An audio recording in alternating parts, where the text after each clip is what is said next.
নমস্কার, আমি শ্রাবণী। হ্যাশট্যাগ আমরা সকলের পক্ষ থেকে আমি আবার চলে এসেছি আজকের বিষয় নিয়ে আলোচনা করতে। সকলে তোমরা নিশ্চয়ই ভালো আছো, সুস্থ আছো, হাসিতে খুশিতে আছো, আনন্দে আছো। সকলে সুস্থ থাকো, এটা ঈশ্বরের কাছে প্রার্থনা করি। আজকের আবারও আমাদের প্রিয় দিভাই সেবা দিভাই বিষয়টা দিয়েছেন যে সুন্দর বিষয় দিয়েছেন উনি। এর আগেও দুটো দিয়েছিলেন সুন্দর সুন্দর বিষয়, একটা আমি আলোচনা করতে পারিনি। এছাড়া উনি অনেক বিষয় দিচ্ছেন, এখন আমার ভীষণ ভালো লাগে এবং কমেন্টের মাধ্যমে উনি খুব সুন্দর মন্তব্য করেন। বারবারই আমি বলি জেবাদি ভাই নিজের চ্যানেল নেই, কিন্তু জেবাদি ভাই একজন খুব মূল্যবান মানুষ আমাদের কাছে, আমাদের হ্যাশট্যাগ আমাদের সকলের কাছে তো ভীষণভাবে। তাছাড়া উনি অনেকের ভিডিওই দেখেন এবং সুন্দর মানে কমেন্ট করেন, খুব সুন্দর কমেন্ট করেন, মন ভরে যায় একদম। তো দিভাইকে অসংখ্য ধন্যবাদ আবারও জানাই ভালোবাসা, প্রণাম, শ্রদ্ধা অন্তর থেকে। তো দিভাইয়ের দেওয়া বিষয়টা হচ্ছে এরকম যে দাম্পত্য জীবনের যে প্রতারণা, সেটার জন্য কি বিচ্ছেদই একমাত্র উপায়, না মানে আর কি সন্তানের মুখ চেয়ে থেকে যাওয়াটাই উচিত, এরম দিয়েছেন বিষয়টা। তো সত্যি কথা বলতে কি, প্রতারিত আমরা অন্য সব জায়গায় হলেও দাম্পত্য জীবনে প্রতারিত হলে আমরা বলতে আমাদের মতন এরম সাধারণ যারা গৃহবধূ, তাদের না মেনে নিতে খুব কষ্ট হয়। মানে তারা চট করে এই ব্যাপারটাকে মেনে নিতে পারেন না। কিন্তু এমনই অবস্থা, আমাদের সমাজ এমনভাবেই তৈরি হয়ে এসেছে যে যে কোনো দাম্পত্য প্রতারণা যে শুধু মেয়েদের ক্ষেত্রে হচ্ছে তা না, ছেলেদের ক্ষেত্রেও হয়, এখন তো নানান রকম হচ্ছে।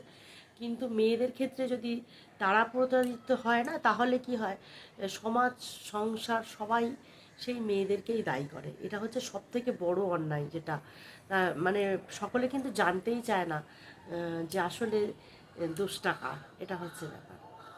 তবে এ নিয়ে বিচার করতে বসিনি, তবুও চেষ্টা করব কিছুটা আলোচনা করার। যারা আমরা সাধারণ এরকম, আমরা যখন মানে কি বলবো, নিজেদের যার সাথে বিয়ে হয়েছে তাকে তো আঁকড়ে ধরে আমরা বাঁচতে চাই, যেহেতু আমরা পুরো সম্পূর্ণ তার উপর নির্ভরশীল হয়ে আমরা আসছি।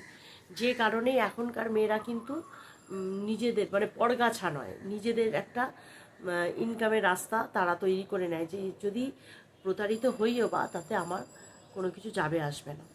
এত কিছু ভেবেই কিন্তু এখনকার এই যে পদক্ষেপগুলো, আমরা সবসময় বলি না, এখনকার যে পদক্ষেপগুলো নিচ্ছে, কিন্তু এই ধরনের কথা ভেবেই যে আমরাও তো শিক্ষিত। আমরা অনেক ক্ষেত্রে দেখা গেছে যে মানে এমকম, এমএ, এমএসসি করা মেয়েরাও সংসার করছে এসে, হ্যাঁ, নিজেরা চাকরি ছেড়ে দিয়ে নিজের সন্তানকে মানুষ করবে বলে। কিন্তু সেই ধরনের মেয়েরা যখন স্বামীর কাছে প্রতারিত হয়, তখন তাদের কতটা কষ্ট লাগে যে আমরা আমাদের জীবনটা তো চাইলে অন্যভাবে বাঁচতে পারতাম, কিন্তু আমরা তো তোমার জন্য, তোমার সংসারের জন্য আমাদের জীবনটাকে রেডি রেখেছি। এবার আমার কিছু সাধারণ ভুল ত্রুটি যদি তুমি না মানতে পারো, তাহলে তো খুব মুশকিল। এটা হচ্ছে ব্যাপার। তখন মানে যে প্রতারিত হয় না, সে সম্পূর্ণভাবে মানে নিজেকে দোষ দেবে না অন্য কাউকে দোষ দেবে, এটা সে বুঝতে পারে না। অনেক ক্ষেত্রে এগুলো মানে খুব খারাপ ব্যাপার হয়ে যায়। অনেককে তো সুইসাইড করে নেয়, অনেকে অনেক রকম পদক্ষেপ নেয়।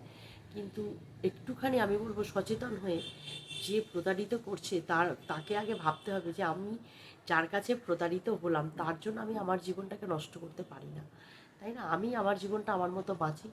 আর সত্যি কথাই, সন্তান যদি থেকে থাকে, সন্তান থাকার পরেও যাদের এরম প্রবৃত্তি মনে, তাদেরকে আর নিজের কাছে না ডাকাই ভালো। সেই সন্তানের মুখের দিকে তাকিয়ে যদি চাও একসঙ্গে থাকতে পারো, সেটা এই ব্যাপারটা না, আমি বলবো যার যার একদম নিজের মতামত। যেমন আমি যদি বলি, আমি তো ব্যাপারটা বুঝবো না, কারণ যে প্রতারিত হয় একমাত্র সেই বুঝতে পারে যে সে কতটা মানে নিরুপায়।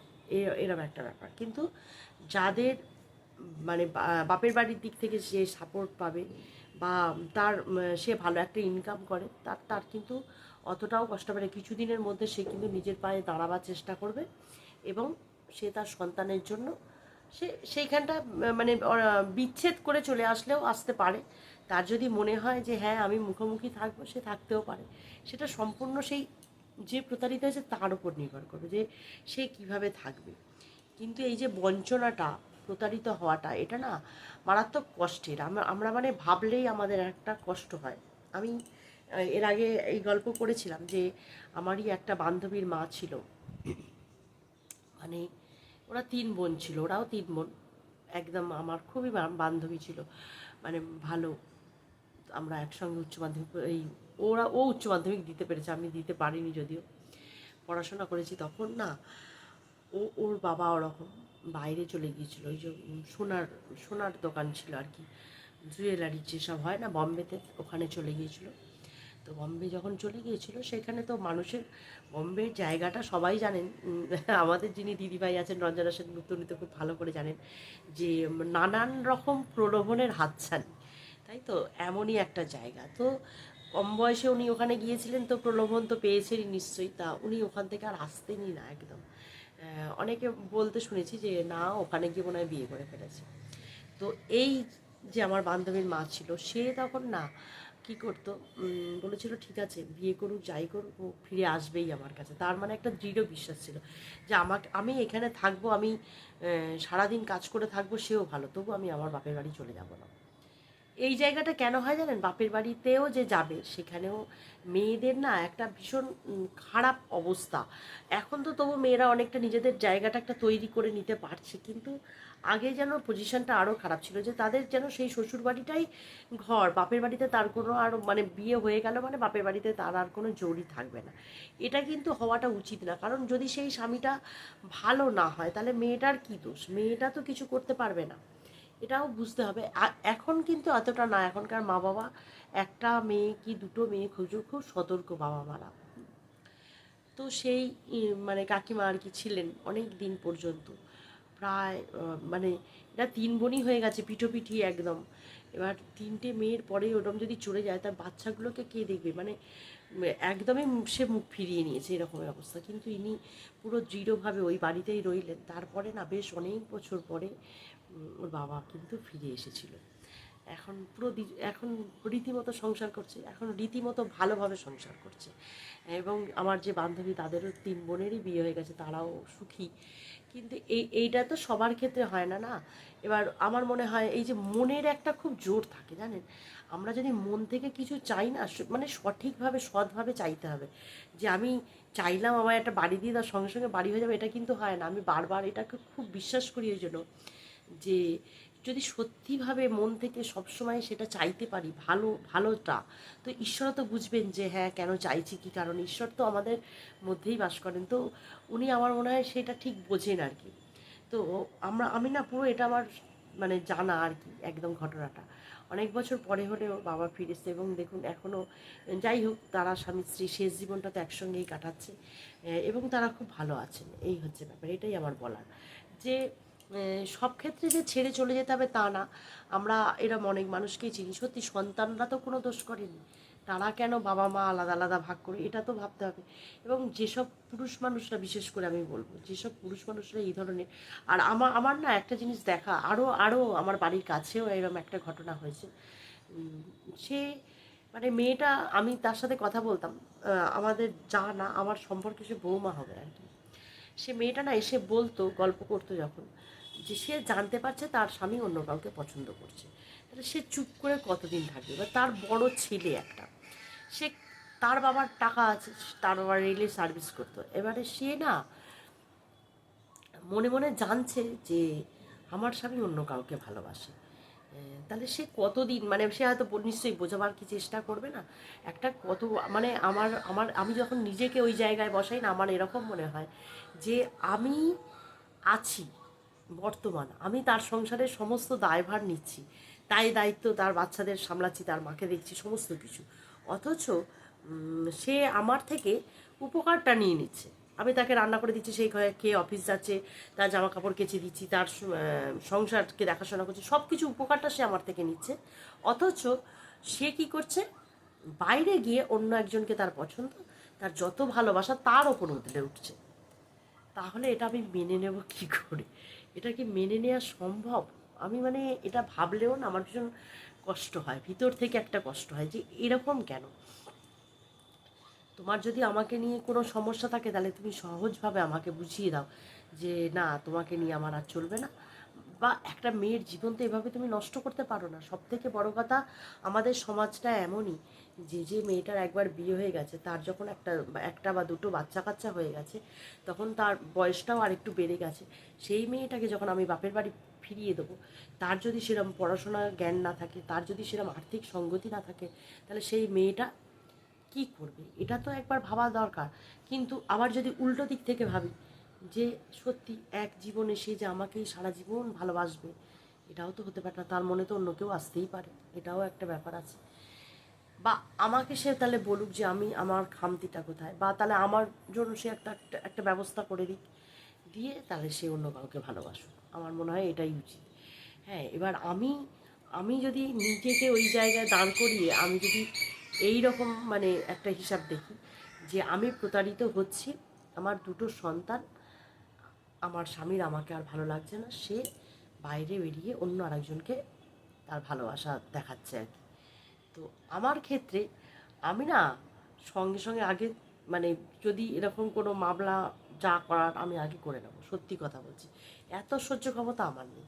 আমি তোমার বাড়ির সমস্ত কাজকর্ম দেখাশোনা করব, আর তুমি আমাকে ঘেঁচুকলা দেখাবে, আমি না এতটা পারবো না। এবার হ্যাঁ, আমি নিশ্চয়ই মন থেকে আমি আগে জানতে চেষ্টা করবো যে আমার দোষটা কোথায়। অবশ্যই আমি এটা জানতে, আমি সব ক্ষেত্রে আমি এটা করি, যে কারোর সাথে যদি আমার একটু সামান্য মুখে তর্কও হয়, আমি কিন্তু সেই মুহূর্তে নাহলে একটুখানি পরে গিয়ে হলেও আমি একটুখানি ভাবার চেষ্টা করি যেখানে আমার দোষটা কতটা, বা আমি কি দোষী, আমার দোষ আছে কি না, আমি এটা আগে নিজেকে জাজ করি সব সময়। তো আমি আগে নিজেকে জাজ করে নেবো, প্রথমেই যে আগে দৌড়ে চলে যাবো তা না। এটা তো আমার মানে প্রথম সিদ্ধান্ত, যে আগে আমি দেখবো যে আমার দোষ আছে কিনা, যে আমি যে সবসময় তাকে টোকনাকাচ্ছি, সবসময় তাকে বিরক্ত করছি, বিরক্ত করছি, এটা দাও ওটা দাও বলে, বা সে বাধ্য হয়ে আমার থেকে মুখ ফিরিয়ে নিয়েছে, এরকম কিনা আমি আগে দেখবার চেষ্টা করবো। আমার সংসারে যতটা প্রয়োজন সেটা তোমার দেওয়ার কর্তব্য, কারণ তুমি আমাকে বাইরে বেরিয়ে কোনো কাজ করতে দেবে না, সেটা তুমি আমার সাথে আগে বলে নিয়েছো। কাজেই আমি সেটা জেনে শুনে তোমাকে বিয়ে করেছি। কাল আমি বিয়ে করার পরে তাহলে আমি একবারও বলছি না যে আমি বাইরে যাচ্ছি, যে বাইরে যাব, বাইরে চাকরি করবো, এসব বলছি না। কিন্তু তাহলে সংসারের যাবতীয় প্রয়োজন তাহলে তোমার মেটানো দরকার, তোমার সামর্থ্য অনুযায়ী এগুলো তোমার খেয়াল রাখা দরকার। এগুলোর জন্য আমি তোমায় বলছি বলে যদি তুমি বিরক্ত বোধ করো, তাহলে তোমারও এইটা ভাবা দরকার, যে আমি বাইরে যাকে ভালোবাসা দেখাতে যাচ্ছি তাকেও যদি আমি ঘরে আনি, তাহলে সেও সেই প্রয়োজনটা আমাকে কিন্তু বলবে, এটা বুঝতে হবে। আর সবার ক্ষেত্রে এটা হয় না, মানে কোনো কারণ ছাড়াই কিন্তু এটা হয়, যে যে কোনো কারণ নেই, কোনো কারণ ছাড়াই কিন্তু এটা হয়, যে আমি বাইরে কাউকে ভালো লেগে গেল হঠাৎ করে, তাকেই ভালোবাসতে শুরু করে দিলাম, আমি ঘরে যাকে নিয়ে আছে সে পড়ে থাক, কোনো অসুবিধা নেই। কিন্তু এক্ষেত্রে এই যে দুটো ব্যাপার, আমার মনে হয় আমার যদি অসুবিধা হয় আমি মুখোমুখি থাকতে, তাহলে আমি সেখানে থাকবো না, আমি খোরপোশ দাবি করব, করে সেখান থেকে বেরিয়ে যাব। আর একবার সন্তানদের অবশ্যই জানতে চাইবো যে তারা কি চাইছে। সন্তানরা যদি জানতে চায়, থাকতে চায় সেই বাড়িতে, তাহলে তারা থাকতে পারে। আর যদি মা বাবা দুজনকেই চায়, তাহলে অনেক সময় কি হয়, মায়েরা সেই সন্তানদের মুখের দিকে তাকিয়ে, হ্যাঁ আমার সন্তানরা বড় হয়েছে, তাদের একটা সম্মান আছে, সেক্ষেত্রে তারাও তো সকলের কাছে ছোট হবে, তাদেরও তো শুনতে হতে পারে, এই তোর মা চলে গেছে, এই তোর বাবা তোর মাকে ছেড়ে দিয়েছে, এগুলো তো তাদের মুখোমুখি হতে হবে না।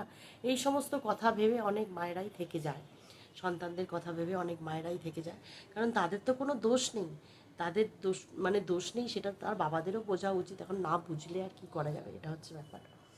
তো আর যদি না উপায় থাকে, যদি সন্তানরা ভাবে যে হ্যাঁ আমি আমার মায়ের সাথেই থাকবো, তাহলে বিচ্ছেদ করে চলে যাওয়াই ভালো, এক জায়গায় থেকে বিড়ম্বনার দরকার নেই, আমার এটাই মনে হয়। এই হচ্ছে ব্যাপার। তো আজকে এইটুকুই বললাম, আমি বারবারই বললাম যে, আর আমি যে যাকে চিনতাম, যার কথা লাস্টে বললাম, যে এখানকারই মেয়ে, সে যখন দেখলো যে এটা আর ছাড়াতে সে পারছে না, সে তখন কী করলো, তারও অন্য আরেকজনকে পছন্দ হয়ে গেল, সে তার হাত ধরে বাড়ি থেকে বেরিয়ে গেল, কিন্তু সে তার সন্তান যায়নি, তার সন্তান কিন্তু তার বাবার সাথেই থেকে গেল, এই হচ্ছে ব্যাপার। এবার কিছুদিন পরে তার বাবা আবার বিয়ে করে নিল। এইরকম দেখছি এগুলোতে না, মানে এগুলো আমাদের কোনো এরকম মুখে বলে সমাধান হবে না, কারণ এক একজনের পরিস্থিতি এক এক রকম। এখানে আমরা হাজার বললেও এই সমস্যার সমাধান হওয়াটা খুব মুশকিল, খুব মুশকিল, এই হচ্ছে ব্যাপার। তো চললাম, আজকে এ পর্যন্তই বললাম।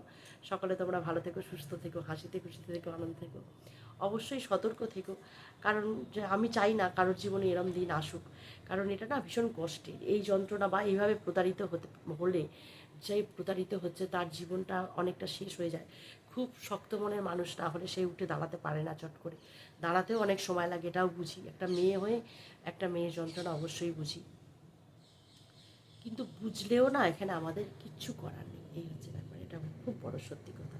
তো চললাম দিভাই, তুমি যদি শুনে থাকো অবশ্যই কমেন্ট করো। সকলে ভালো থেকো।